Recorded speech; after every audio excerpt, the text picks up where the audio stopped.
버릴 걸 제대로 버리지 않으면 여러분 진정한 신앙생활 할 수 없어요. 하다 보면 또 갈등 생기고 하다 보면 가치관의 충돌이 생기고 근데 말씀보다 내가 더 옳아. 이런 어떤 선입견과 옛날 가치관들이 우리를 꽉 붙잡고 있어요. 이것 때문에 주님 앞에 온전히 나가는데 너무 방해가 돼요. 그래서 여러분이 진짜 이게 말씀을 배우실 적에는 내 이전의 것 다 갖다 버리고 진짜 이 새 밭을 사리라. 보화가 든 밭을 사리라. 이런 마음으로 그래서 여러분이 말씀만이 보화예요. 예수 그리스도만이 보화입니다. 근데 제 참 안타까운 것은 오늘날 교회가 참 많이 있고 그렇게 온 세계가 다 기독교를 믿는 아직까지는 부흥의 시대였어요. 근데 지금 벌써 무너지는 소리가 막 들려요. 온 세계. 예. 그래서 엄청난 전쟁이 일어나고 있는 겁니다. 지금 온 세계의 가치관의 전쟁이에요. 정말 이 자유민주주의라는 게 기독교거든요. 기독교를 바탕으로 돼 있거든요. 그거는 여러분이 이 정치나 문화의 역사도 잘 정립이 안 됐기 때문에 이건 교회 책임이라고 생각이 돼요. 이게 안 됐기 때문에 왜 자유민주주의가 기독교로부터 왔나? 칼빈으로부터 왔거든요. 청교도로부터 왔어요. 그래서 이게 모든 오늘날 우리가 이렇게 부를 누리고 있는 이 삶은 기독교로부터 왔습니다. 그런데 이것을 반대하는 세력이 있어요. 마치 이전에 하나님이 아브라함을 통해서 구원의 역사를 시작하실 때에 오히려 여러분 바벨탑을 세우는 니므롯 같은 사람이 등장해가지고 모든 사람을 하나님을 대적하게 하는 이 세력이 공산주의 세력인 거예요. 역사를 보면 딱 두 줄기인데 이것이 이름은 바뀌어요. 니므롯과 오늘날 글로벌리스트, 적 그리스도. 예, 이런 게 쭉 오면서 이름은 바뀌는데 역사는 딱 두 줄기예요. 예, 하나님도 그러셨잖아요. 여자의 후손이 와서 뱀의 후손으로부터 뱀의 후손의 머리를 상하게 할 것이고 그래서 여자의 후손이 뱀의 후손과 예, 완전히 예, 떠나 이게 그 머리를 상하고 완전히 승리하도록. 그래서 여러분 오늘 우리가 사실은 하나님의 큰 줄기 그 역사의 두 가지 선택밖에 없어요. 이쪽에 속할 것인가? 이쪽에 속할 것인가? 근데 기독교는 하나님의 말씀을 줄기로 서야 되는데 기독교가 그동안에 부흥을 힘입어서 하나님의 말씀에 기초를 두지 아니하고 오히려 예, 세상 가치관을 가진 채로 그냥 겉모양의 신앙생활을 해온 것 때문에 이 두 가지 충돌이 오늘날 교회를 무너뜨리고 있는 것입니다. 그래서 이게 하나님의 말씀으로 온전히 서지 않으면 여러분 세상과 싸워 절대로 이길 수가 없습니다. 왜 이렇게 엉뚱한 거짓말을 해도 그 거짓이 이렇게 이겨먹나 이해할 수가 없잖아요. 다 진실이 드러나도요. 진실 편으로 안 갑니다. 지금 세상이. 왜 그렇게 됐냐. 모든 사람들이 혼미해요. 그래서 세상 가치관과 하나님 말씀, 특히 하나님의 교회가 이것이 혼란하기 때문에 여러분 진리 위에 설 수가 없어요. 그래서 교회가 무력하게 세상에게 지고 있는 것이에요. 저는 처음부터 교회 세울 때부터 그런 교회 세우려면 하나님 이 교회는 필요가 없습니다. 그렇게 많은 교회가 있는데 왜 또 이 교회를 세워야 됩니까? 했는데 하나님이 말씀하시기를 이 마지막 때에 21세기 이때에 하나님이 진짜 초대교회 시작했던 그 모습 그대로 그런 교회를 세우고자 하신다는 것을 저에게 말씀하셨었고 그거 붙잡고 여태까지 그래서 주님이 교회를 세우시는 주인이십니다. 그러니까 저는 시키시는 대로 할 테니까 주님 말씀하세요. 말씀하시면 제가 순종하겠습니다. 하고 여기까지 온 거예요. 그래서 이 교회는 사실은 여러분은 이제 새로 오신 분들은 잘 모르고 또 여기 있더라도 이렇게 북경에 오랫동안 계셨던 분들은 잘 몰라요. 그런데 여러분 거기서 신앙생활 했던 사람들은 제가 이런 것들을 여러분에게 세뇌에 박히도록 그렇게 할 시간이 잘 없다 보니까 예, 짧게 짧게 돕고 오고 막 이런 식으로 하다 보니까 우리 교회가 어떤 특성을 가지고 여기까지 왔는지 여러분이 잘 몰라요. 그래서 하나님께서 이제 이번 시간에도 참 많은 어려움들이 있지만 그러나 하나님이 또다시 그걸 선명하게 하시는 거예요. 그래서 지난번에 이제 목사님 네 분이 저희 집에 속초까지 찾아오셨었어요. 근데 그때 이야기하면서 그분들은 이제 저에 대한 얘기만 듣고 그리고 그냥 처음 오신 분들의 그 중에 한 분이 저에 대해서 어느 정도 들으시고 아시고 그리고는 세 분을 모시고 온 거예요. 그래서 얘기하는 가운데 너무 감사하게도 그분들이 다 이렇게 세상의 것과 타협하지 않고 하나님의 말씀대로 교회를 세우겠다고 해서 목회하시는 분들이라고요. 그런데 저희 교회 얘기를 들으시고 저는 아직 사실 뭐 자세히 얘기도 못했어요. 근데 그분들이 이렇게 대충만 물으시는 대로만 대답했어요. 근데 너무 놀라시는 거예요. 다 그렇게 하기를 소원하지만 실제로 그렇게 하는 교회를 처음 봤다고. 그래가지고 이제 제가 다음 달에도 이제 그 교회에 또 그 중에 한 교회에 초대받아서 가요. 그래서 앞으로 우리가 이 만남을 더 이렇게 발전시켜서 정말 서로 연합하는 계기가 됐으면 좋겠다 이런 얘기까지 나눴어요. 그래서 저도 참 감사했던 게 그래도 이 와중에도 정말 중심을 가지고 하나님의 교회를 바로 세우겠다. 그래서 아주 타협하지 않고 한 교회는요 예배를 4시간 5시간씩 들린대요. 아니 그러면 성도들 밥은 안 먹고 어떡하죠? 점심은 굶나요? 그랬더니 아예 도시락 싸가지고 와서 여기다 놓고 그리고 예배가 몇 시간이 걸리든 성령의 역사가 나타나지 않으면은 예배 끝나지 않는다는 거예요. 그래서 근데 성도들이 잘 따라갑니까? 그랬더니 아니 제가 그렇게 하겠다는데 뭐 싫은 사람은 나가는 거죠. 이러는 거예요. 그래서 내가 목사님 참 용감하시니다 그랬고 또 한 분은요. 한 30가정밖에 안 된대요. 근데 전부 성교 헌신이야. 그래서 앞으로 어디로 보내시든지 나는 선교사로 나갑니다. 이런 헌신을 가지고 그래서 꼬박꼬박 그냥 여기 헌금 들어온 것도 전부 그냥 선교사들을 위해서 쓰고 그다음에 선교사 파송하고 여기서 나간 사람들 후원하느라고. 그래서 그렇게 그분도 우리 교회랑 되게 비슷하게 하시더라고요. 그래서 그 교회에서 초청받아가지고 가는데 그래서 정말 마지막 때니까 진짜와 가짜가 진짜 막 탁 구별되는구나라는 생각이 들어요. 그래서 정말 너무너무 감사했고 그분들도 막 감사하면서 그래서 밤 9시까지 얘기하다가 저녁까지 뭐 음식점에 갈 수가 없죠. 5 이상이면.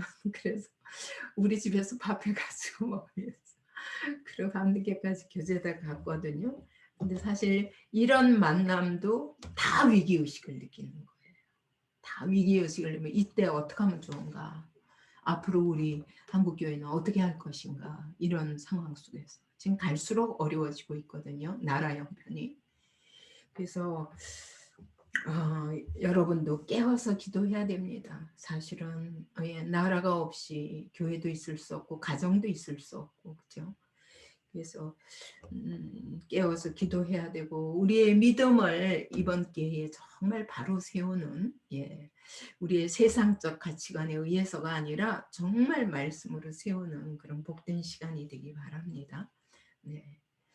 자, 그러면 오늘 시입니다. 그죠? 우리 이번에 하나님은 어떤 분이신가? 그 과가 바로 사과죠. 그래서 하나님은 어떤 분이냐? 제일 첫 번째 우리가 생각해야 될 것은 하나님은 자기를 나타내기를 기뻐하시는 분이다.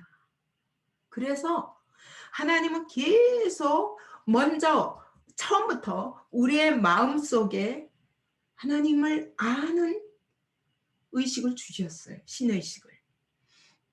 그리고 자연 만물에도 하나님이 어떤 전능하신 위대하고 전능하신 분이신지 다 나타내셨습니다. 뿐만 아니라 역사를 진행하시는 데 있어서도 철저히 하나님 말씀대로 진행하셔요. 그래서 역사 속 그냥 불신자라도 역사와 성경을 딱 마주해 보면 여러분 하나님이 역사의 주인이시구나. 이걸 모를 수가 없어요. 그뿐만 아니라 그게 끝이 아니에요. 하나님은 특별 계시를 주셨습니다. 자기를 나타내시되 이 말을 하고 싶어서 나타내셨다는 거예요. 그게 뭐냐? 너에게는 구원이 필요하다. 어떻게 구원받을 것인가? 내가 구원받을 길을 이야기할게. 자, 내게 내 말을 믿고 나를 따라와라. 그게 구원 언약의 계시예요. 그게 특별 계시. 그래서 여러분이 교회 다니는 것으로 하나님을 안다 하면 안 돼요. 여러분이 말씀을 모르면 하나님 모르는 거예요. 그래서 내 나름대로 내가 만든 하나님. 세상 사람들이 어쨌든 보이는 게 좋거든요. 보이지 않으면 믿을 수가 없어요. 근데 성경은 말씀하신 건 내 말을 믿어라. 그래서 우리에게 성경을 주신 거예요. 그래서 우리는 철저히 말씀을 통해서 하나님을 알아가야 됩니다. 구체적으로 어떻게? 말씀을 머리로 아는 것만 아니라 여러분이 말씀을 삶 속에 실행할 때야 비로소 하나님 진짜시네요. 말씀하신 대로 일하시네요. 이러면서 우리가 하나님을 제대로 믿을 수 있고 말씀을 따라갈 수 있어요. 그래서 하나님이 성경을 통해서는 자기 자신을 어떻게 설명하셨냐? 창세기 처음부터 끝까지를 지난 시간에 B에 요약한 거예요. 하나님이 자신에 대해서 뭐라고 말씀하셨나? 예. 그랬는가 하면 그러면 그 말씀하신 하나님이 그렇게 성경을 통해서 자기 자신을 설명하셨는데 근데 그것만 아니라 여러분 역사 속에서 계속 이 언약을 하고 또 하고 하고 또 하고 하고 또 하고 하나님은 역사 속에서 계속 약속하시는 거예요. 그 얘기는 이 얘기야. 조금 지나간 다음에 또 설명하시고 그 얘기는 이 얘기야. 그리고 또 이어가시고 또 그 얘기는 이 얘기야. 자, 이만큼 이루어졌지? 그러니까 구원이 무엇인가? 구원의 길이 무엇인가를 수많은 언약 속에 성경의 언약 속에 또 구체적으로 핵심적으로 설명하세요. 그래서 그것을 가리켜서 그래서 성경을 가리켜서 언약의 책이라고 그래요. 그죠? 테스트먼트가 뭐예요? 언약의 책이에요. 뉴 테스트먼트, 올드 테스트먼트. 그죠? 그래서 성경 자체가 하나님의 언약을 쭉 계시하신 내용이에요. 그래서 오늘은 하나님이 그러면 이 구원의 언약을 어떻게 계시하셨는가? 그걸 차례대로 한번 우리가 잘 생각해 보면 하나님이 우리에게 약속하시고 싶은 것이 무엇인가? 하나님이 우리에게 주시고 싶은 구원이 무엇인가? 이걸 더 구체적으로 알 수 있어요. 예. 그래서 오늘 구원 언약의 계시에서 첫째 아담의 언약, 노아의 언약, 사실 아담의 언약 다음에 아브라함의 언약도 있죠. 그죠? 예, 노아의 언약 다음에 아브라함의 언약도 있죠. 그 다음에 다윗의 언약, 이거 요약만 한 거예요. 쭉 나와요. 성경에 다 언약이에요. 언약에 대한 책이에요.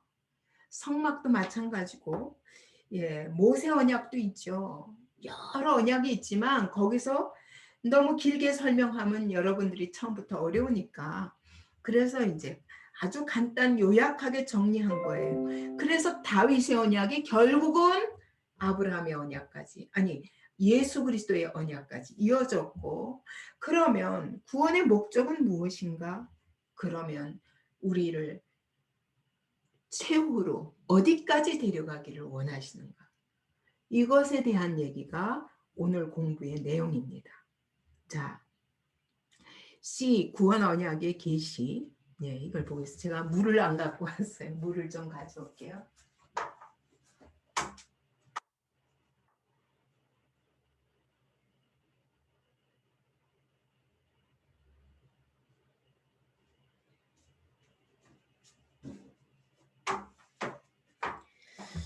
자, 하나님은 이 역사의 목적이 있어요. 그냥 이게 역사가 적당히 흘러가는 거 아니에요. 이 역사의 주권자는 하나님이세요. 그래서 오늘 우리가 이렇게 기가 막히고 너무너무 무서운 시대에 살면서도 소망이 있는 이유는 우리 하나님은 분명한 목적이 있으시고 그 목적이 구원과 심판이라는 것. 그리고 우리는 구원의 반열에 있다는 것입니다. 이것이 우리의 소망이에요. 이 세상에 아무리 악한 세력이 범람을 해도 하나님은 자기 백성들을 구원하실 것이요. 저 악한 세력을 우리는 어떻게 할 수 없지만 하나님은 심판하실 것이다. 이것이 우리의 소망인 것입니다. 그래서 하나님의 그 역사의 목적이 뭐냐? 그거는 구원이에요. 그럼 구원이 뭐냐? 죄로부터의 구원이에요. 여러분, 우리는 어떻게 하면 이 땅에서 잘 사나? 그러니까 우리 저기 며칠 전에도 세례 요한이 목을 침을 받아서 죽었잖아요. 아, 근데 왜 예수님은 가만히 계세요? 세례 요한은 얼마나 답답하겠어요. 왜 내가 이렇게 불의한 세력에 의해서 당하고 있는데 예수님 당신이 메시아라면 왜 가만히 계세요? 라고 얘기한 거예요. 세례 요한이. 그래서 의심한 거예요. 그런데 예수님은 뭐라고 말씀하시냐? 자, 눈 먼 자가 눈을 뜨고 귀 먹은 자가 귀가 열리고 덩어리가 입을 열리고 귀신이 쫓겨나간다 라고 말씀하시는 거예요. 아니, 그 병자도 고쳐야 되지만 이 악한 세력을 심판해야 되는 거 아니에요? 세례 요한은 오실 메시아가 심판하러 오실 걸 기대했거든요. 그래서 이 다장마당을 그냥 완전히 불러 심판하실 것이다 했는데, 아니, 악한 세력을 보고 지금 세례 요한은 싸우기 위해서 지금 감옥에 잡혀가 있는데 예수님은 여전히 제자들에게 말씀만 전하고 계세요.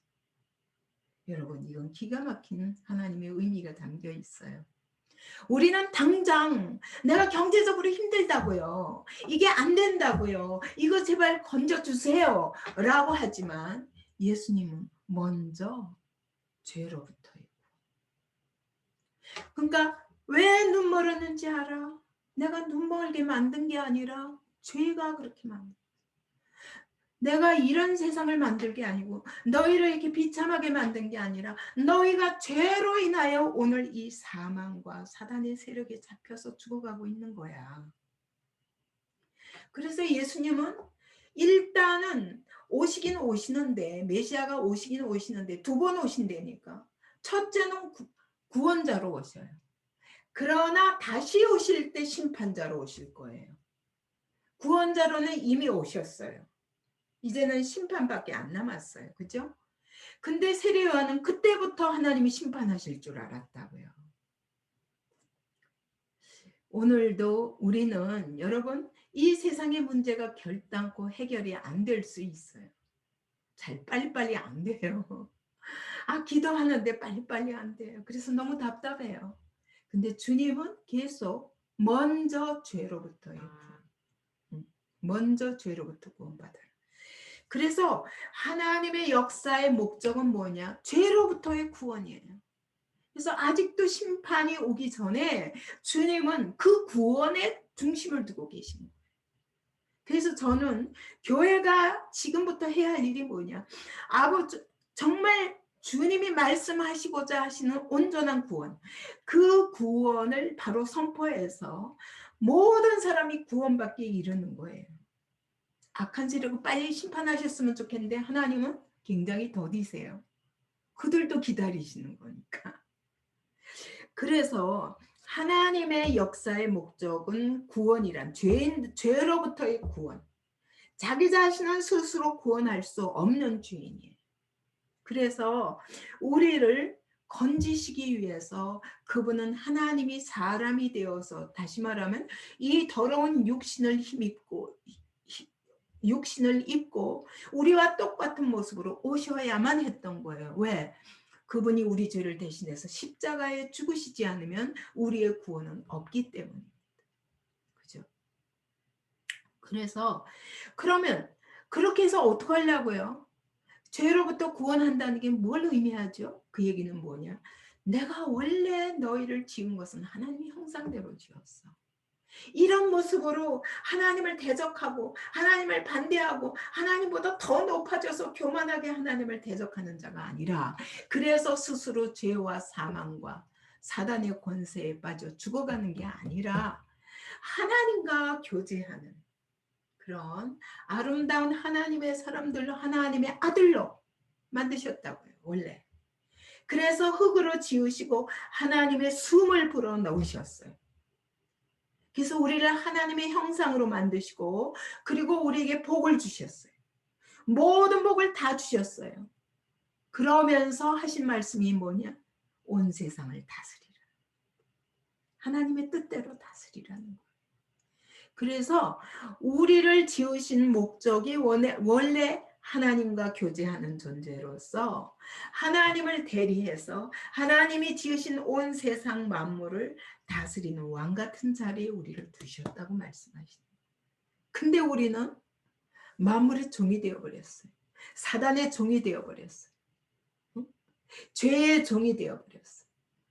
그리고는 허우적거리는 우리를 위해서 그분은 구원자로 오실 것을 약속한 것이 구원 언약의 핵심이에요. 그러니까 이후로 나오는 모든 구원 언약은 도무지 이제부터 오실 구원자가 무엇을 하러 오시는가? 너에게 무엇을 주기 위해 오셨는가? 그거를 말씀하시기 위해서 하나님은 많은 역사 속에 수많은 사람들을 이용하시면서 그들에게 또 알아들을 만한 사람들에게 약속하시고 왜? 믿는 자만 알아들을 수 있어요. 하나님의 말씀은 믿는 자만 알아들을 수 있어요. 그래서 계속 말씀하시고 약속하시고 이렇게 믿어라, 이렇게 믿어라, 그걸 쭉 얘기하시는 게 이후로 나오게 될 모든 언약이에요. 그래서 성경에 많은 언약들이 있습니다. 근데 첫 번째는 누구하고 언약했었냐? 아담과 언약했었습니다. 그래서 하나님이 원래는 뭘 주셨어요? 예, 선악과와 생명나무를 주셨어요. 그죠? 그러면서 절대로 선악과 먹지 마. 선악과를 먹으면 죽어. 아주 간단한 약속을 주셨어요. 근데 넘어간 거예요. 왜? 믿으면 되는데, 그 말씀을 믿으면 되는데, 믿어야 산다는 얘기예요. 선악과는, 다시 말해서 선악과 나무 자체가 뭐가 아니라 하나님은 자, 내가 너희를 생명으로 인도하기 위해서 영원한 생명을 주고 싶으셔. 그래서 그 영원한 생명을 얻는데 하지 말아야 될 것이 있다는 거예요. 그게 선악과예요. 이거 하나만 먹지 마. 다 먹어. 그 나머지는 다 먹어.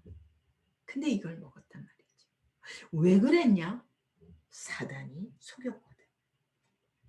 그래서 아담과 하와가 범죄하자마자 제일 첫 번째 하나님이 하시는 말씀은 자, 책망도 안 하세요. 이걸 내가 먹지 말라던 그 나무를 먹었느냐? 라고는 말씀하셔도 자, 이 여자가 내게 주어서 먹었나이다. 이 여자는 뱀이 주어서 먹었나이다. 막 이러지만 주님은 야단도 안 치시고 뭐라고 그러시냐? 다 구원을 약속하시는 거. 맨 첫 번째, 그죠? 그게 창세기 3장 15절이에요. 아담에게 뭐라고 약속하시냐? 내가 한 여자의 후손을 보내리라. 그가 너를 속인 저 사단의 머리를 상하게 할 것이다. 그래서 네가 더 이상 사단을 따라가지 않고 하나님을 따라가는 자로 내가 만들 거야. 라고 말씀하시는 거예요. 그래서 그는 여자의 후손입니다. 근데 그는 여자의 후손이다. 그 얘기는 뭐예요? 남자 없이 처녀에게 잉태되어서 여자의 몸에 오시겠다는 거예요. 근데 그때 어떻게? 성령으로. 그죠? 그때까지는 몰랐죠. 아니 어떻게 여자의 후손이야? 남자의 후손이 아니라. 원래는 여러분 여자의 몸은 밭이에요. 씨는 남자라고요. 근데 씨가 없는 여자. 왜? 그래야 하나님의 씨로 오시니까. 그죠? 이런 여자의 후손을 말씀하셨지만 그때만 해도 이게 무슨 말인지 알아들었겠어요. 그죠? 알아들을 수가 없었을 거예요. 근데 그 여자가 그 여자의 후손이 와서 뱀의 머리를 상하게 할 것이다. 이거는 원천적인 머리 깨트리면 끝나요. 그죠? 사람 머리 죽으면 다 죽은 거예요. 머리에 신경 하나만 끊어져도 온몸 전신마비 되잖아요. 그죠? 머리가 죽으면 다 죽은 거예요. 그래서 이 머리를 깨트려 버려야 아주 꼼짝 못한 거야. 머리 상하면 그냥 아무것도 할 수가 없어. 마귀를 그렇게 무력화시키겠다는 거예요. 그러기 위해서 메시아를 내가 보낼 것이다. 근데 그는 메시아의 발꿈치를 상하게 할 것이다. 그도 뱀도 가만히 안 있고 메시아를 죽이려고 할 거야. 그러나 못 죽여. 발꿈치 상해가지고 죽니? 못 죽어. 라고 말씀하시는 거죠. 그래서 여자의 후손을 약속하시고 아담과 하와에게 약속한 것만 해도 그 다음에 가죽옷을 입히셨죠. 왜? 가죽을 만들려면 가죽옷을 만들려면요 피 흘려야 돼요. 짐승의 피를 흘려야 돼요.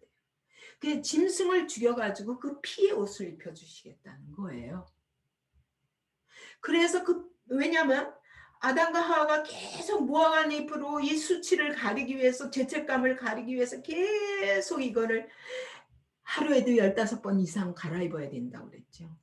그러면서 거짓말과 합리화와 죄의 전가와 계속 이런 것들로 하나님 앞에 나와서 구원받기만 하면 되는데 하나님께 안 나가고 다른 방법을 쓴단 말이에요.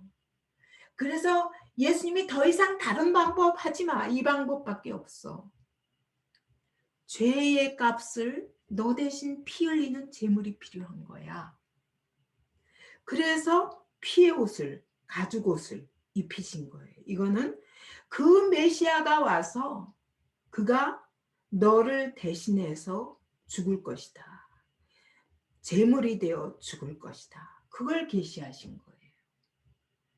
그리고는 또 하와에게 뭐라 그러냐면 아니 이름을 하와라 하라 하셨어요. 이름을 지어주셨어요. 근데 하와가 뭐냐면 생명의 어미예요. 아니 제일 먼저 죄를 지은 여자인 하와의 후손 속에서 그러니까 죄인들의 후손 속에서 메시아가 오리라. 그런 뜻이에요. 생명을 주기 위해서 너희에게. 그래서 생명의 어미라는 거예요. 죄를 지었는데 어떻게 생명의 어미가 돼요? 나도 죄인인데 어떻게 내가 생명의 어미가 됐겠냐고요. 그죠? 우리 다 죄인인데 하나님은 이 죄인들을 생명의 어미로 삼아주셔서 그 후손들 또 구원하기 위한 길을 여시겠다고 약속하신 거예요. 이게 아담에게 주신 약속이에요. 아담이 이때 알아들었을까요? 뭐 알아듣지는 잘 구체적으로 알아들을 수는 없었지만 알아들었기 때문에 여러분 가죽 옷을 입고 입혀주시는 대로 입고 이거 자기가 입은 거 아니에요. 그러니까 하나님이 친히 짐승을 죽여서 그래서 입히신 거예요. 하나님이 친히 자기 아들을 죽여서 제물 삼아서 우리에게 그 피의 옷을 입히겠다는 약속이에요. 이 피의 옷은 바로 예수 그리스도의 의에 오신 거예요. 그리스도의 의로 우리를 덮어주시지 않으면 우리는 구원받을 길이 없는 사람들이. 이걸 그때 벌써 지금으로부터 몇 년 전이에요? 지금 2000년 넘었으니까 이 아담과 하와가 한 4000년경으로 보거든요. 그러면 4000년, 2000년, 6000년 넘었잖아요. 그죠? 6000년 넘었어요. 6000년 전부터 하나님이 아담과 하와에게 이 약속을 하셨다니까. 얼마나 놀라운 하나님이세요. 이렇게 구체적으로. 그래서 그분이 결국 메시아를 보내서 그를 대신해서 그가 너를 대신해서 죽으실 것이요.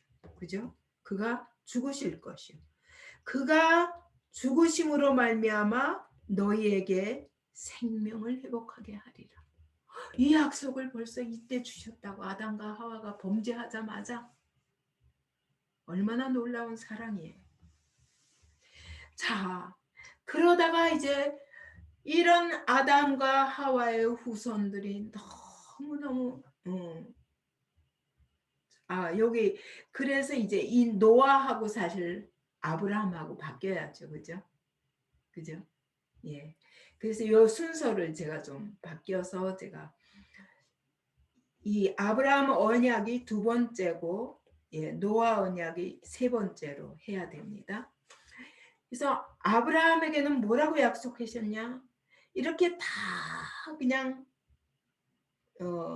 아니야. 저기 노아가 먼저다. 노아가 먼저니까 제가 심판을 나중에 아브라함 때부터 이제 약속은 하셨어요. 그게 이제 12장이죠. 그런데 이 노아 때는 자, 하나님이 그렇게 온 세상을 다스리시는데도 불구하고 구원의 약속을 주셨는데도 불구하고 바로 가인과 아벨, 아담의 후손인 가인과 아벨 때부터 범죄하고 완전히 악의 세력이 치닫잖아요. 그래서 결국은 하나님이 심판하실 수밖에 없게 되었어요. 심판하실 수밖에 없었을 때에 하나님이 온 세상을 그냥 심판하시는 중에도 구원할 자를 준비하시는 거예요. 그래서 노아의 심판이 있기 전에 120년 전에 하나님이 노아에게 방주를 만들어라 했어요. 그죠? 방주를 만들어라. 그래서 왜 그래야 되는지 몰라. 노아는 알고 한 건 아니에요. 그죠? 그게 뭔지 모르지만 왜 배를 산에다가 만들어? 바다도 아니고. 이해할 수 없지만 산에 가서 만들라는 대로 높은 산에 올라가서 그래서 나무를 가지고 배를 만드는데 이해할 수 없이 큰 배를 만든 거예요. 하나님이 만들라는 사이즈대로 만들었어요. 하나님이 만들라는 방법대로 만드셨어요. 이제 홍수가 올 텐데 그때 이것으로 너를 구원하게 될 것이다. 이 세상을 심판하게 돼. 내가 심판하리라. 계속 말씀하신 거예요. 그래서 이때 만드는 재료도 고페르 나무예요. 근데 이 고페르 나무가 뭐냐?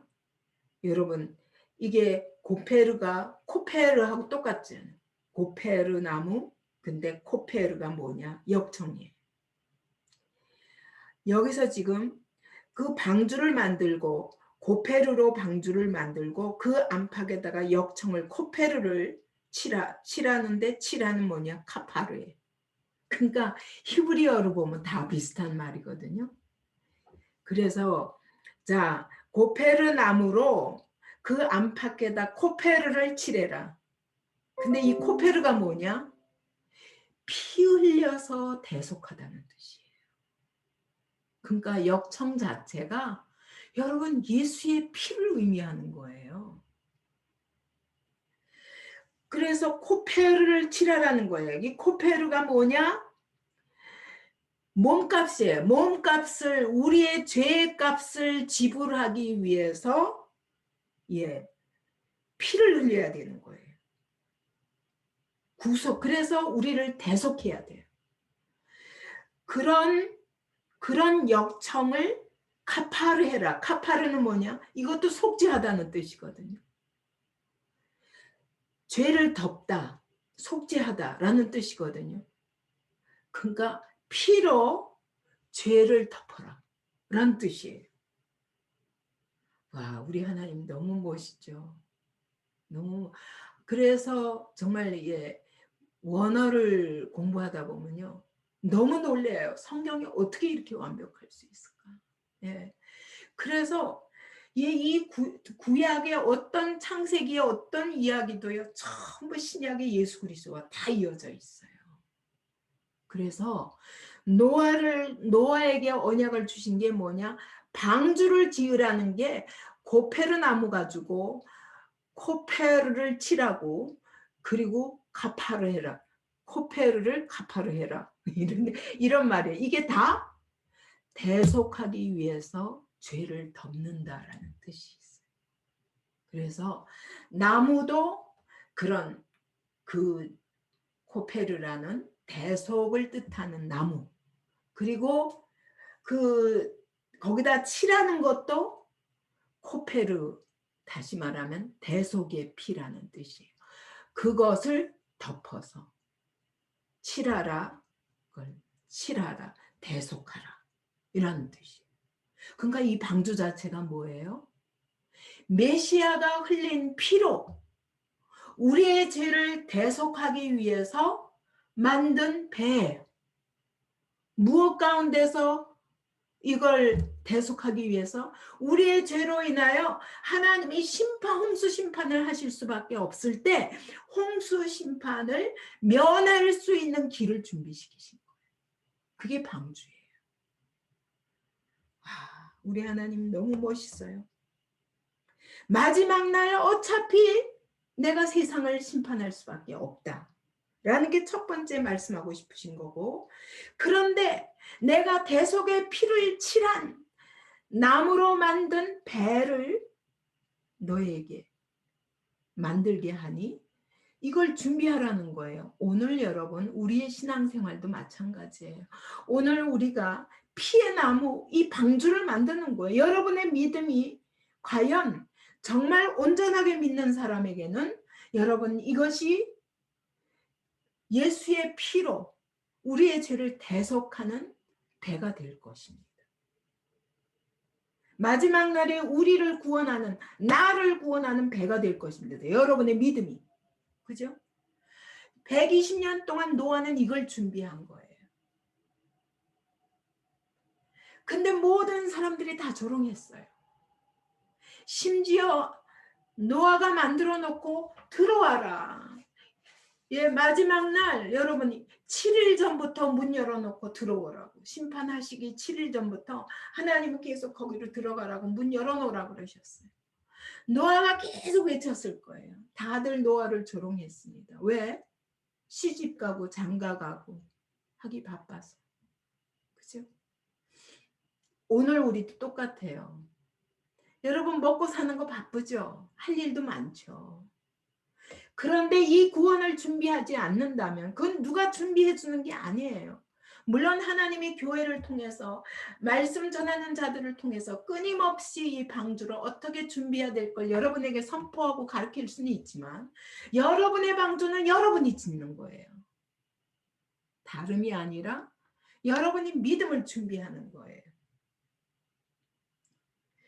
그래서 그 방주 안에 들어가기만 하면, 다시 말하면 그 방주는 예수 그리스도의 피에, 그죠? 예수 그리스도의 그 안에 들어가기만 하면 홍수 심판이 너를 삼키지 못할 것이요, 불심판도 너희를 사르지 못할 것이라. 이거 준비하라는 거예요. 그걸 하나님이 미리 1차 심판을 통해서 하나님 미리 보여주셨어요. 자, 그래서 너희들 이거 준비해라. 그리고 그 안에 들어가. 네 믿음 안에 들어가 마지막 날. 그래서 여러분이 지금 성경 공부하는 거는 이 말씀을 공부하는 것은 여러분이 그 믿음을 준비해서 그 믿음 안에 들어가서 사는 준비를 하는 거예요. 지금. 그죠?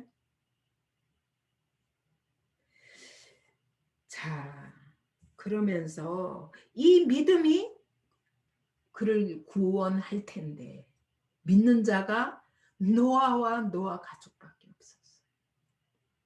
마지막 때가 되면 이럴 것입니다. 여전히 끝까지 안 믿는 자들도 있을 것이고 의를 행하는 자는 그대로 의를 행하고 불의를 행하는 자는 그대로 불의를 행하리라. 여러분 이렇게 계속 자기 길을 가서 더 이상 아무도 바꿀 사람이 없을 때 주님은 그때 심판하시는 거예요. 이게 노아 언약이에요. 그래서 하나님은 이 노아 언약을 통해서 방주 안에 들어가는 자가 홍수 심판을 면했듯이 누구든지 그리스도 안에 있는 거하는 자는 완전히 새로운 세상으로 나아가는 구원을 주시겠다는 약속이에요. 그래서 이제 그러므로 이제 그리스도 예수 안에 있는 자에게는 결코 정죄함이 없나니 이는 그리스도 예수 안에 있는 생명의 성령의 법이 죄와 사망의 법에서 너를 해방하였습니다.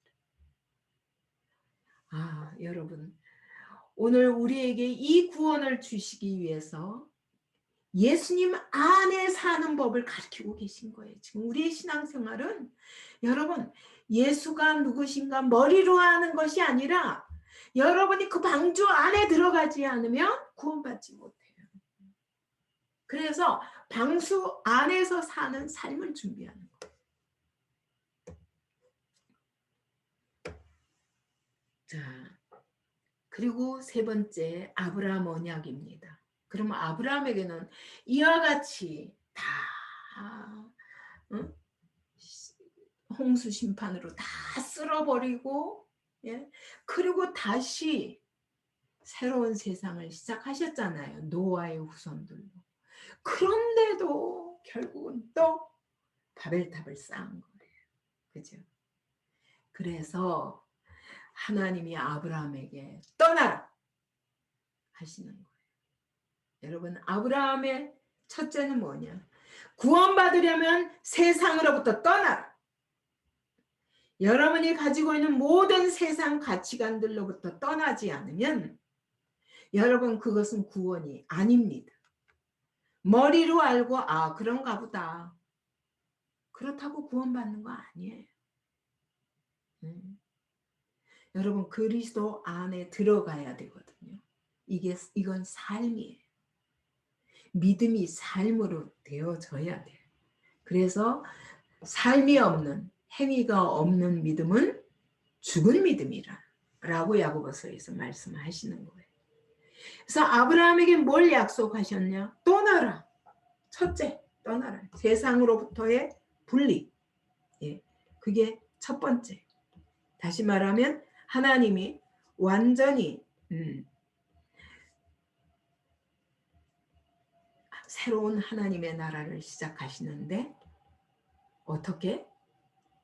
말씀을 따라. 그래서 여러분 떠나는데 어디로 가라 라고 말씀 안 하세요. 그냥 떠나라가 시작이에요. 그래서 어떻게 가요? 어디로 가요? 근데 그날 말씀하실 테니 말씀 따라 오라는 거예요. 그래서 자 내가 네게 보여줄 땅으로 가라 하시는 거예요.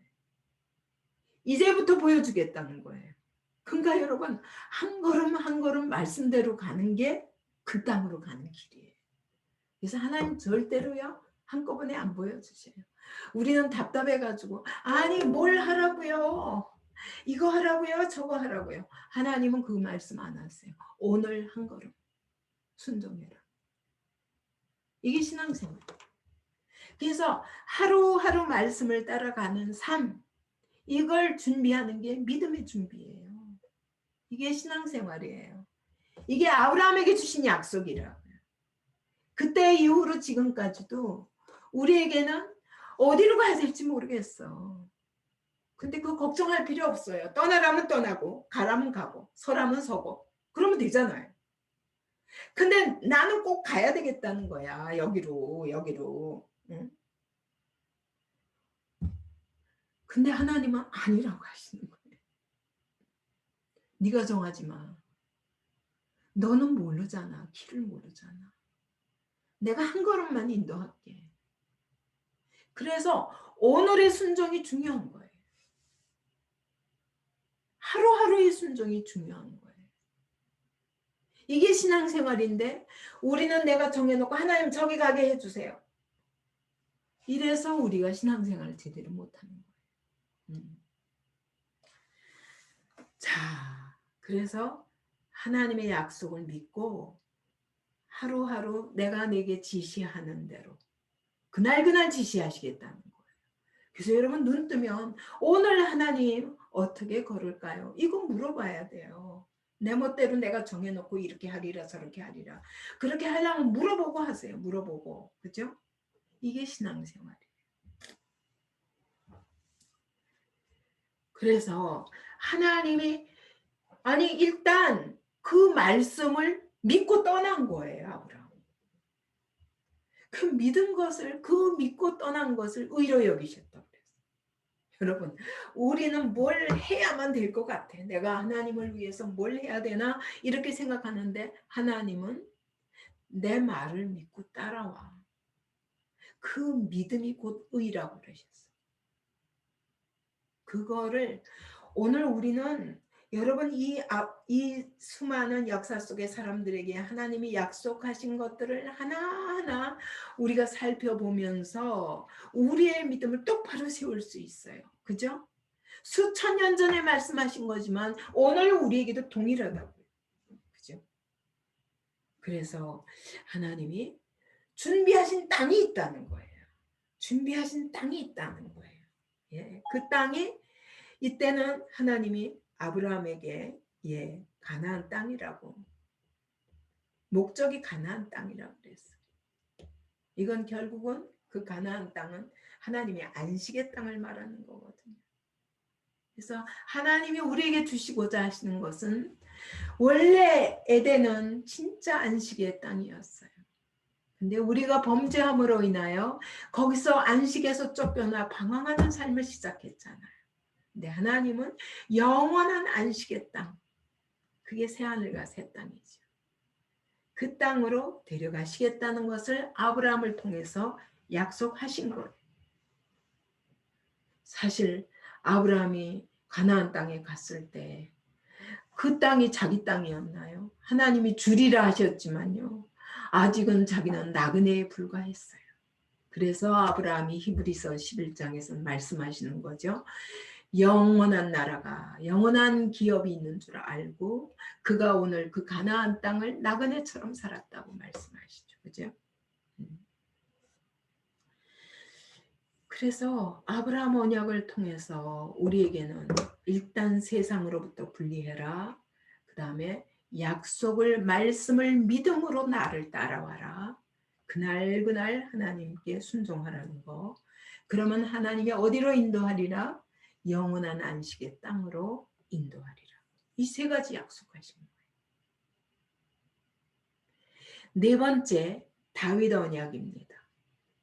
하나님이 그렇게 해서 아브라함을 통해서 쭉 후손들이 믿음의 후손들이 이제 이스라엘 12지파로 이렇게 한 나라를 이루게 되었습니다. 그 첫 번째 하나님이 그렇게 아브라함부터 시작되었던 후손이 창대하게 되어서 한 나라를 이루게 된 것이 다윗 왕국이에요.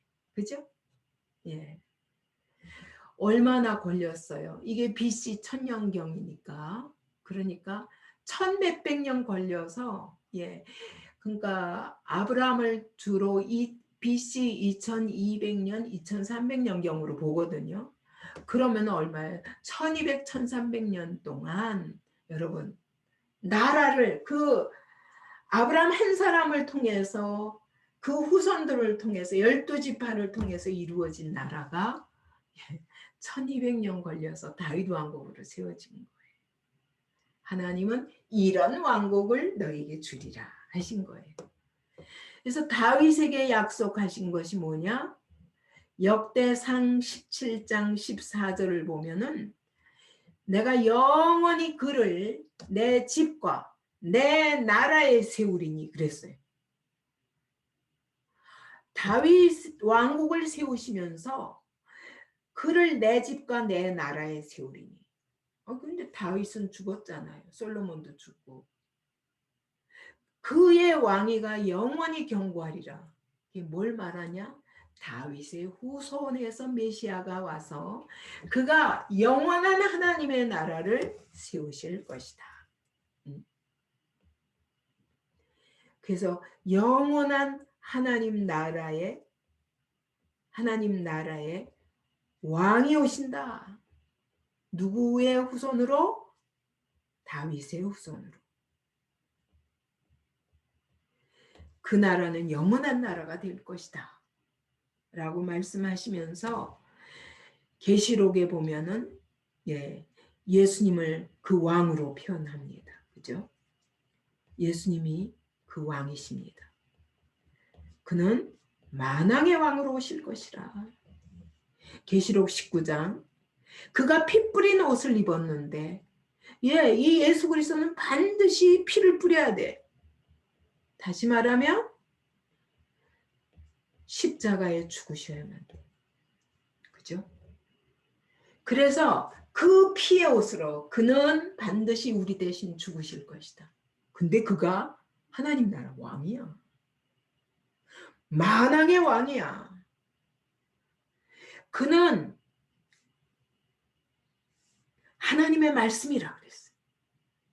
근데 이분은 말씀으로 세상을 다스리신대. 그래서 하늘에 있는 군대들이 희고 깨끗한 세마포를 입고 백마를 타고 그를 따르더라.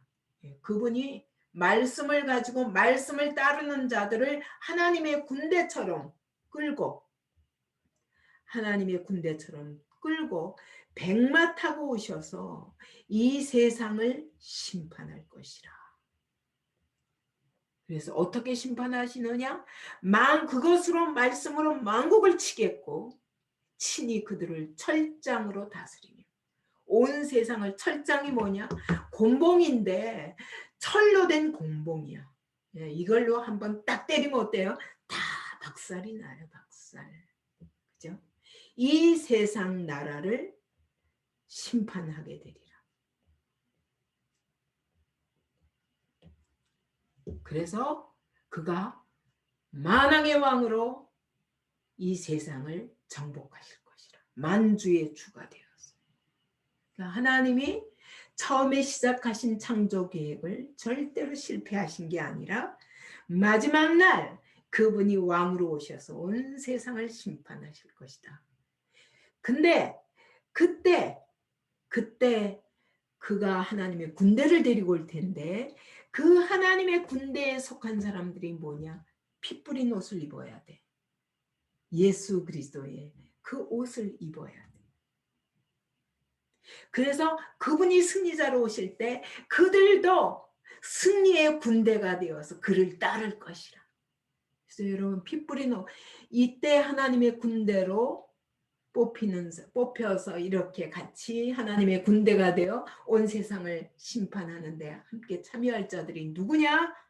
여러분 첫째 피 뿌린 옷을 입어야 되고 어린 양이 어디로 가시든지 그를 따르는 자들이라. 그게 바로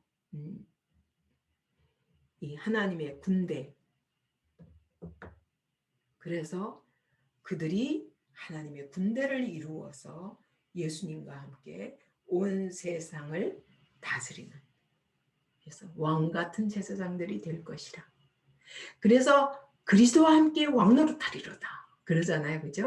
그리스도와 함께 왕노릇하리로라. 그 얘기예요.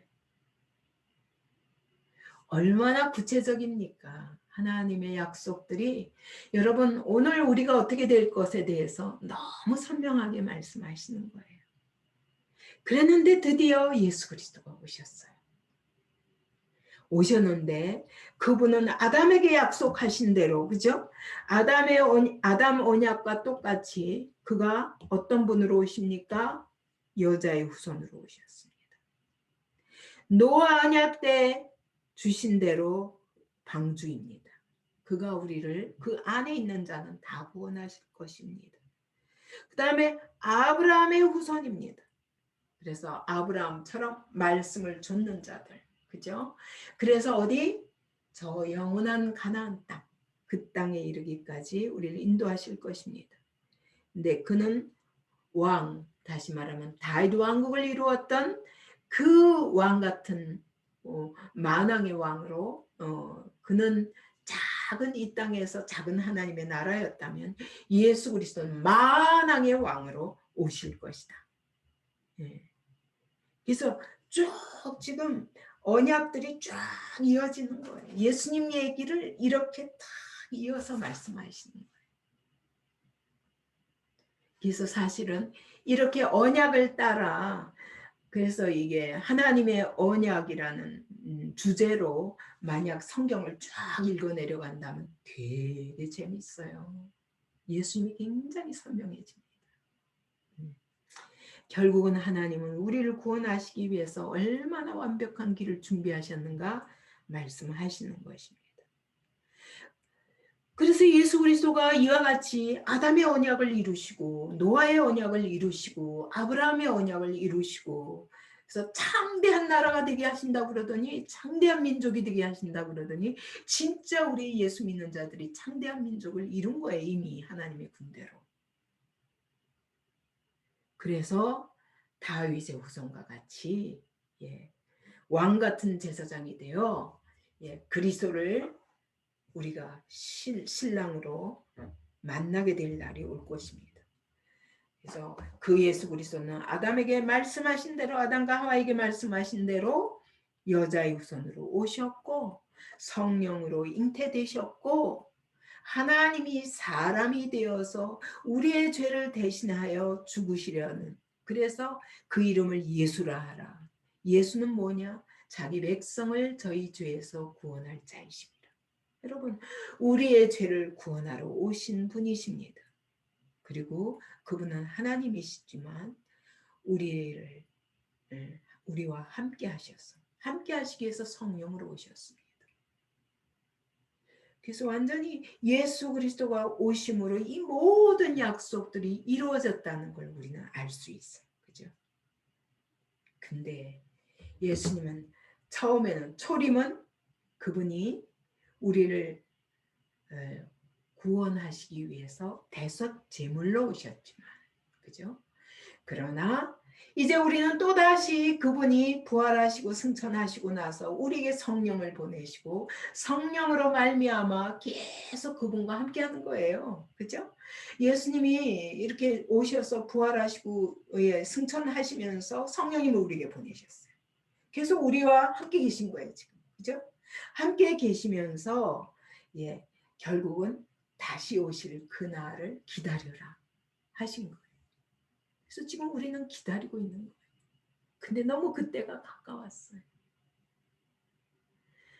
자, 그러면 이렇게 하신 구원의 목적이 무엇이냐? 자, 누구든지 예수를 주로 시인하고 그 다음에 정말 그분이 사망 권세도 이기시고 부활하신 것을 그런 부활하신 하나님이라는 사실을 믿으면 구원을 얻게 되는데 그 구원이 뭐냐? 로마서 8장 29절처럼 그 아들의 형상을 본받기 위하여. 다시 말하면 원래 하나님의 형상대로 지으셨다고요. 그죠? 그래서 그 형상을 회복하셔야 되는 거야. 근데 잃어버렸어요. 지금 우리는 완전히 마귀의 자식들이 되어버렸다니까. 정말 이거를 깨닫는 것이 너무 중요해요. 근데 이걸 모르기 때문에 제가 오기 직전 전날에도 중고등부 이제 우리 아미르 목사가 맡고 있으니까 이제 우리나라의 사람들의 우리나라 아이들의 형편도 잘 모르고 한국 사정도 잘 모르지만 복음 때문에 와 있는데 도무지 아이들 보면 왜 저러는지 잘 모르겠고 그럴 거 아니에요. 그래서 이제 제가 갈 때마다 설명해 주거든요. 그래서 이제 중고등부 교사들 모임을 모여가지고 제가 이제 하나에 하나에 물어보더라고요. 왜냐하면 우리 아미르 목사가 얼마나 충성스러운지 지금 와가지고 전부 가정마다 신방하고 있어요. 그래서 신방에서 아이와 부모와 보니까 이해할 수 없는 게 너무 많은 거예요, 양반이. 그래서 내가 아주 막 노골적으로 얘기했거든요. 가정마다 가지고 있는 죄의 한계 속에 아이들이 어떻게 갇혀 있는지.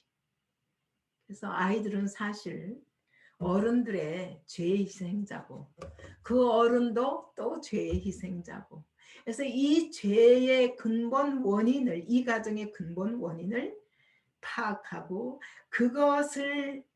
그것으로부터 이 아이들을 건지기 전에는 이 아이들이 하나님에 대해서도 오해, 교회에 대해서도 오해, 뭐 구원에 대해서도 오해, 그러니 구원받을 길이 없는 거예요. 그래서 이걸 쭉 설명하는데 교사 중 한 사람이 발딱 화가 나가지고 화를 내면서 이제 못 받아들이는 거예요. 목사님 말씀 들으면 아무것도 가능성이 없잖아요. 모든 게 다 부정적이고 모든 게 다 부정적이라니까 우리는 고칠 수 없는 병에 걸린 사람들이라고. 교회는 병원이라고. 여러분 내가 멀쩡하다고 생각하는 사람은 예수가 필요 없어요. 이걸 모르기 때문에 구원을 받지 못하는 거예요. 교회는 다녀도. 내가 병자라는 걸 알아야 돼. 내가 머리끝부터 발끝까지 죄로 인해서 이 세상에 끌려 살았기 때문에 사단이 주는 온갖 거짓말에 질질질질 끌려 살았기 때문에 내 안에 있는 어디서부터 어디까지가 진실이고 어디서부터 어디까지가 거짓인지 몰라요. 이걸 깨닫는 데서부터 시작해야 구원이 임한다. 얘네들을 진짜 소망을 줄 수 있다. 얘네들이 왜 이렇게 소망이 없는지 잘 모르겠는 거야. 우리 아미르 목사님. 그래서 이제 그런 시간을 보내면서 하나님이 내가 의인을 구하러 온 것이 아니라 죄인을 구하러 왔노라. 응? 정말 내가 만물보다 거짓되고 심히 부패한 것이 인간이래. 마음이라. 이 마음이 고쳐져서 새 마음으로 바꾸지 않는 이상은 이런 구원이 없어요.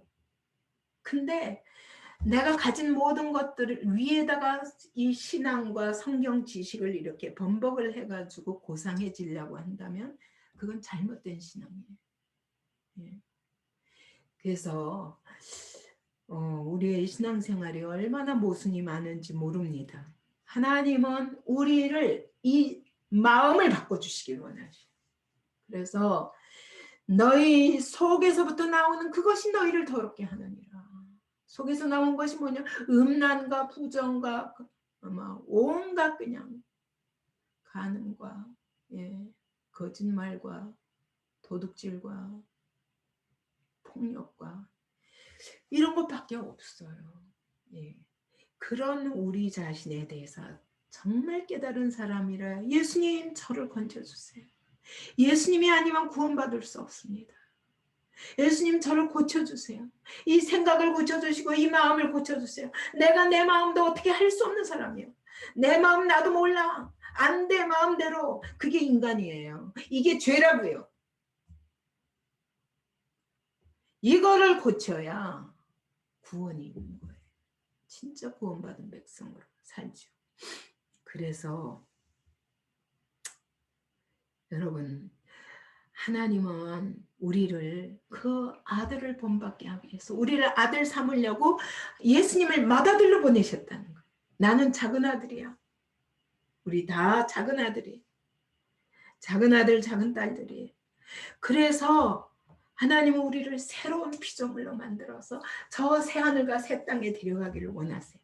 원래 구원의 목적을 회복하시고 원래 우리를 짓고자 하신 그 영광스러운 하나님과 함께 온 세상을 다스릴 자로 하나님은 우리를 사용하시길 원하시는 거예요. 그래서 결국 그걸 위해서 우리에게 자 속사람을 지금요 여러분 내가 아무리 바꾸려도 나 못 바꾸잖아요. 그래서 바꾸기 위해서 하나님이 성령의 씨를 여기다 심으신 거예요. 그래서 이걸 성령의 인이라고 그러죠. 인 치셨다고 그래요.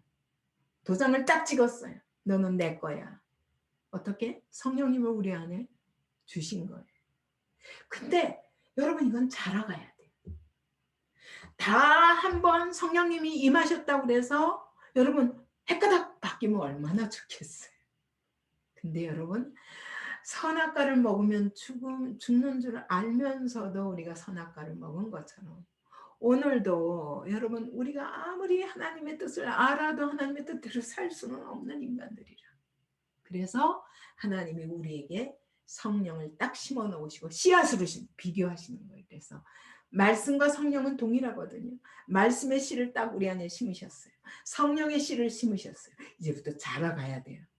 자라가야 되는데 문제는 이걸 방해하는 것들을 내 안에 여전히 갖고 있는 거야. 길가처럼 딱딱한 마음. 아무리 말씀을 들어도 여러분 마귀가 와서 이 씨앗을 뺏어가요. 왜? 흙이 안 들어가니까. 그냥 길가에 이렇게 있으니까 마귀가 뺏어가기 좋죠. 그러면 어떻게 해야 그 흙 속에 마음 속에 들어가느냐? 갈아엎으라고 얘기해요. 그게 근본적인 회개예요. 그 다음에 돌 때문에 또 아니 갈아엎느라고 했는데 곳곳에 돌을 그냥 뒀어요. 여러분이 땅을 갈아본 사람은 알 거예요. 땅을 갈아보면 거기 얼마나 돌이 나오는지. 예, 우리 교회 땅도 서울 교회 땅도 그거 갈아엎는데 돌이 얼마나 많이 나오는지 그동안에 거기다가 뭘 심는데 이놈의 돌들 때문에 잘 안 자라. 그래서 이 돌을 다 갖다 버려야 돼요. 근데 우리는 이제 건축을 해야 되니까 갖다 버릴 수는 없고 그래가지고 아무튼 그거 되는 대로 이렇게 심어가지고서는 예 거기서 또 뭐 재배해서 먹기도 하고 그랬어요. 근데 아무튼 이 돌이 방해가 된다고요. 여러분의 마음속에 돌들이 많다니까 아직 이 돌을 다 제거하지 않으면 여러분 하나님의 말씀이 들어가서 자랄 수가 없어. 성령님이 오셨지만 여러분 성령님이 마음껏 일하실 수가 없어요. 여기에 부딪히고 요 생각 내 생각 이런 생각 저런 생각에 부딪혀가지고 성령님이 꼼짝 못하시고 우리는 그런 사람들이에요. 우리의 의지 가지고 하나님을 얼마든지 거역할 수 있는 사람들. 그래서 하나님이 또 돌장만 아니라 가시밭도 있어. 이 안에 엉겅 기가 막 이렇게 섞여가지고 말씀이 들어갈 구멍이 없어. 그래도 우리는 세상 가치관 가지고 내가 옳다고 믿는 거죠. 그죠? 이걸 다 갈아엎어라. 그러기 전에는 하나님의 말씀의 씨앗을 우리 안에 뿌려놨지만 이 씨가 자라질 않는다. 자라기만 하면 겨자씨처럼 생명만 있으면 절대 죽지만 않으면 돼. 근데 우리 안에 있는 성령의 생명은 절대로 안 죽으셔요. 그분 죽으시는 분이 아니라 방해받으실 분이지. 우리의 의지를 마냥 기다리세요. 너 언제 순종할래? 기다리세요. 계속. 그래서 여러분 즉각 말씀 앞에 내 생각과 나의 이전 가치관과 이런 것들을 다 갖다 날려버려야 돼요. 이 돌짝이구나. 일단 마음이 딱딱해가지고서는 말씀이 하나도 안 들어가. 그럼 갈아엎어야 돼요. 어떻게 하면 회개할 수 있을까? 갈아엎었는데 돌짝이 있으면 다 갖다 버려야 돼요. 다 갖다 버려야 돼요. 가시밭이 아직도 있으면 다 갖다 버려야 하나님의 말씀이 풍성한 열매를 맺어요. 그래서 그래서 결국은 이렇게 해서 우리를 날마다 바꿔가시는 거야. 우리 안에 말씀이 자라고 성령님의 역사가 나타나면서 여러분 열매를 맺어가는 거예요. 그러면 어떡하냐? 나중에는 주와 같은 형상으로 바뀐다는 거예요. 그것이 고린도후서 고린도서기 10장 18절인가 그렇죠. 예, 우리가 주와 같은 형상으로 날마다 바뀌어 갑니다. 그랬다가 나중에 결국 어떻게 돼요? 예, 그 계시록 말씀처럼 거기다가 우리는 두루마기를 빠는 자들 그랬거든요. 두루마기를 빤단, 두루마기는 옷이잖아요. 옷을 빠는 자들 뭘로 빨아요? 여러분 우리의 행위의 옷은 피로밖에 안 빠요. 예수의 피로밖에는 사해지지 않습니다. 그러니까 두루마기를 빤다는 게 뭐냐? 예수의 피의 옷을 입은 자를 말하는 거예요. 그래서 이 예수의 피의 옷을 입은 자들이 다 복이 있다. 왜? 생명나무에 나아가며 문들을 통하여 성에 들어갈 권세를 받는다. 여러분 그 영원한 안식에 들어갈 권세를 드디어 받는 것입니다. 어떤 자가 주의 형상으로 변화되어서 그죠? 그래서 생명나무에 들어갈 권세를 얻었어. 어떻게? 피의 옷을 입었거든. 예수의 피의 옷. 예수 그리스도의 의의 옷을 입었거든. 그리고 완전히 빨았어. 옷을 빨았어. 어떻게? 예수의 피로. 죄사함을 받은 거예요. 그랬기 때문에 영원한 생명나무에 나아갈 수 있는 길이 열렸어요. 에덴 동산에서 범죄하자마자 창세기 3장에서 닫혔던 문이 드디어 계시록 22장에서 확 열린 거예요. 우리에게. 그리고 우리는 다 그 자리에 들어가게 될 것입니다. 물론 이러기 전에 우리에게 연단이 필요합니다. 하나님은 시험하시는 때가 옵니다. 진짜 믿음인가? 가짜 믿음. 저는 그것이 지금이라고 생각합니다. 그래서 하나님이 이 새 생명을 이 시간을 위해서 준비하셨구나. 저는 그걸 너무 가슴으로 느끼고 그래서 앞으로 이제 유튜브로 온 세계를 향하여 각 나라 말로 번역하면서 이 새 생명을 하려고 그래요. 왜? 마지막 추수다. 그런 마음으로 이제까지 가짜 믿음 그대로는 천국 갈 수 없어요. 그래서 이 생명의 믿음으로 바뀌어서 다 천국 백성이 될 수 있도록 그 일을 위하여 하나님이 나의 40년을 준비시키셨구나. 그런 생각으로 요즘은 너무너무 가슴이 벅차요.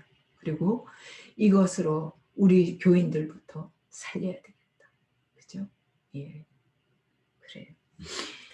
그래서 우리 하나님은 이렇게 자기 자신에 대해서 너무 자기가 앞으로 역사를 통해서 하실 일을 언제부터 이 성경을 주신 것은 너무너무 오래전이잖아요. 근데 성경이 이게 문자로 기록된 것이 지금으로부터 한 3,500년 전인 거지 실제로는 아담과 하와 때부터 그러니까 6,000년 전부터 우리가 범죄하자마자 하나님은 자신의 모든 뜻을 계시하시기 시작하신 거예요.